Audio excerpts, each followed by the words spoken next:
Ele acordou com o barulho de alguns ossos sendo quebrados. Ouviu também o gemido de uma galinha bem próxima da morte. Eu, que fui criado na roça, sei perfeitamente que som é esse, pois vi minha mãe matando muitas galinhas. Com muito medo, ele olhou para baixo. A lua estava clara e iluminava parcialmente o cômodo de terra batida. Ele observou que havia um bicho do tamanho de um ser humano, encurvado, acabando de comer uma galinha que havia pegado no terreiro. O bicho era todo cabeludo e fedia a morrinha. Dava para perceber que, com suas mãos ou patas, segurava a ave enquanto destroçava com os dentes. E o barulho dos ossos ia estalando. Ele não sabia o que fazer, se chamava seus irmãos ou seus pais. Tinha medo de que aquele bicho o atacasse. Foi aí que percebeu que a sua peixeira estava enrolada no pano junto com ele na rede. Ele detalhou que essa peixeira tinha um cabo de metal com alguns risquinhos para identificá-la como sua. Ele segurou a faca pela ponta e deixou-a cair de cima para baixo.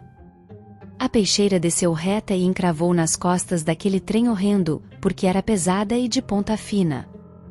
O bicho deu um gemido de dor e saiu correndo pela porta. Ele me contou que ficou todo trêmulo na rede e não via a hora de o dia amanhecer. Pela manhã, todos estavam falando que um bicho havia comido as galinhas no terreiro e que havia muitas penas dentro de casa. O pessoal ficou assustado porque ninguém havia escutado nada. O meu vizinho me contou que manteve silêncio, porque tinha muito medo. O dia lá, inteligência artificial correndo e todos perceberam que um senhorzinho que vendia pão ali naquela comunidade não apareceu. Era costume daquele homem passar com sua cesta de quitandas. Passaram-se alguns dias e ele havia sumido. Ninguém sabia do seu paradeiro. Foi aí que esse meu vizinho, nessa época com 12 a 13 anos, saiu pelas estradas de terra e encontrou com o padeiro, indo até a cidade. Ele perguntou por que havia sumido, pois todo mundo estava sentindo falta das quitandas que ele vendia. O padeiro explicou para o menino que a sua esposa estava muito doente e não poderia ficar saindo de casa. Ele havia deixado ela em casa por um breve momento e já estava voltando. Pois bem, esse menino fez como quem ia embora, mas acabou chegando até na casa do padeiro. Ele me contou esse relato e eu nem pescava o olho. Ele me contou que foi pelos fundos e chegou até na janela do quarto. Quando ele olhou, lá estava uma velhinha deitada na cama, debaixo dos lençóis. Ela estava de costas para a janela.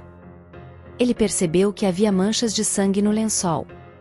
Ele me relatou que pegou uma taquara e, com muito cuidado, levantou uma parte do lençol. E lá ele pôde ver o cabo de uma peixeira cravado nas costas daquela mulher. Ele tomou coragem e conseguiu trepar na janela. Com muita rapidez, estendeu sua mão e puxou a peixeira das costas dela. Após isso, ele partiu estrada afora, correndo. Ninguém viu. Depois de correr bastante e de se esconder em determinado lugar, procurou lavar as manchas de sangue na lâmina da peixeira. E aí pôde ver os sinais no cabo dela que identificavam que aquela faquinha era sua. Ele chegou em casa calado. Ninguém havia dado falta da peixeira, nem do bicho, nem da velhinha. Ele guardou a faca em um lugar seguro e nunca mais falou sobre isso. Mas ele nunca esqueceu daquela noite, nem do rosto daquela mulher, que ele reconheceu como sendo a esposa do padeiro. Ele tinha certeza de que ela era o bicho que havia atacado as galinhas e que ele havia ferido com a peixeira. Ele se perguntava se ela era uma bruxa, uma lobisomem ou alguma outra coisa. Ele se perguntava se ela havia morrido ou se ainda estava por aí, esperando uma chance de se vingar. Será que o padeiro sabia de tudo ou se era apenas um inocente? Depois, a família se mudou dali e nunca mais viram nada. E ainda, quando lembra, chega a gelar sua espinha.